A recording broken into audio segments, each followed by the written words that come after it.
This is TechCrunch.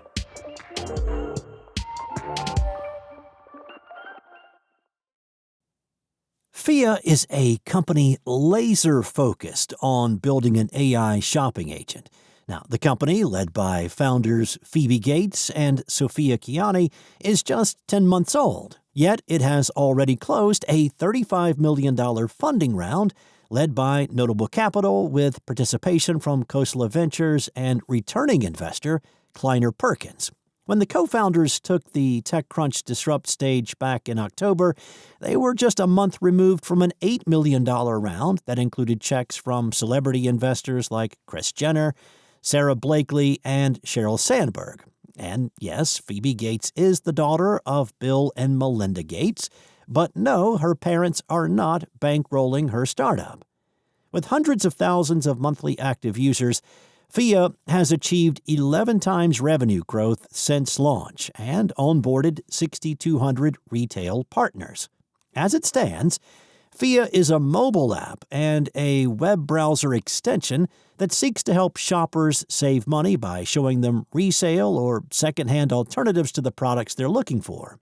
If you are about to buy a brand new Anthropologie dress for $200, for example, Phia could show you that the same dress is available on Poshmark for $80. There is a sustainability angle to buying secondhand. Kianni is a climate activist and former advisor to the United Nations. But as a tech company, the founders understand that their way to build a customer base is to simply help them save money. Beyond resale options, Phia might also recommend similar items from less expensive brands, which is where its partnerships come in. Kianni said, "A lot of brand partners were very much taking a bet on us and joining the platform when we had less proof points. When brands make sales on Phia, the app gets a cut, similar to an affiliate marketing model. And with the new offerings that the company has data to be able to show things like a 15% increase in average order value, or 30% stronger new customer acquisition, or 50% lower return rates." Much of Phia's success stems from its founder-led marketing tactics. As Gen Z digital natives, Gates and Kianni have amassed over 2 million followers across social media platforms. That includes their podcast called The Burnouts, in which the duo talk about their entrepreneurship journey and interview prominent figures in business and entertainment, from Brian Johnson to Paris Hilton. The Phia founders have ambitions to turn the app into what Gates calls a holistic shopping agent, which is why the company plans to use its newfound capital to recruit top machine learning engineers.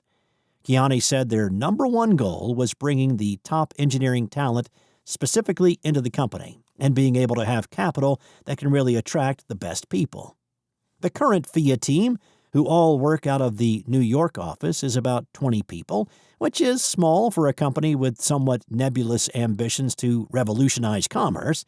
But as Kianni put it, it's not even about team size anymore. It's just about the quality of the talent that you're attracting.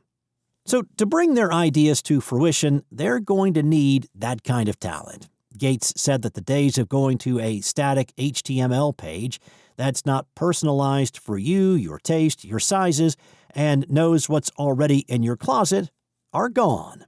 As the company grows, she wants people to go to Phia first, really to start that shopping journey from the top of the funnel, both with your own personalized feed and outfit recommendations for you based on your current closet, or understanding what you might want to donate or sell. In order to create such personalized experiences, though, Phia needs to collect user data, which is tricky to accomplish in a secure manner that keeps users informed about how much they're sharing. As reported by Fortune back in November, cybersecurity researchers found a feature in Phia's browser extension that was able to capture the HTML code of the websites users visited while using the extension, essentially collecting data from their browser history.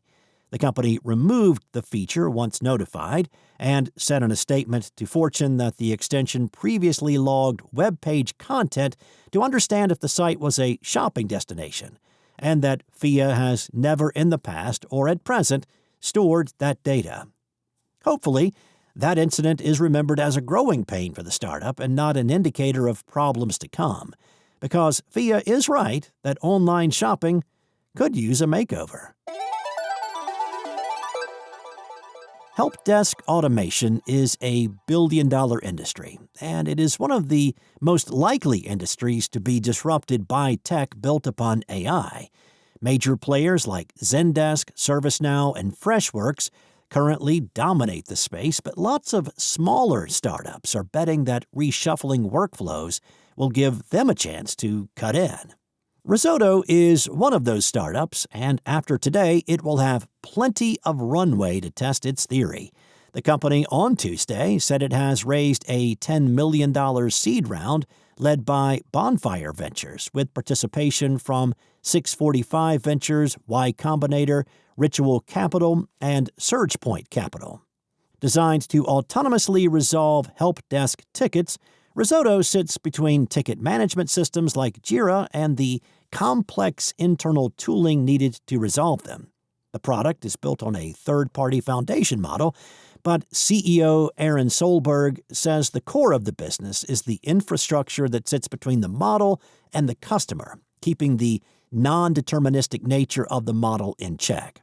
Working with the payroll company Gusto, Risotto was able to automate away 60% of the company's support tickets.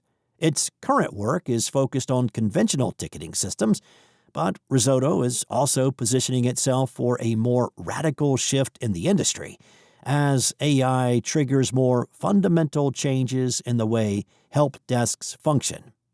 Solberg said, "With 95% of our customers, humans still solve tickets the traditional way. But we see the newer companies shifting to have the primary interface between humans and the technology be an LLM.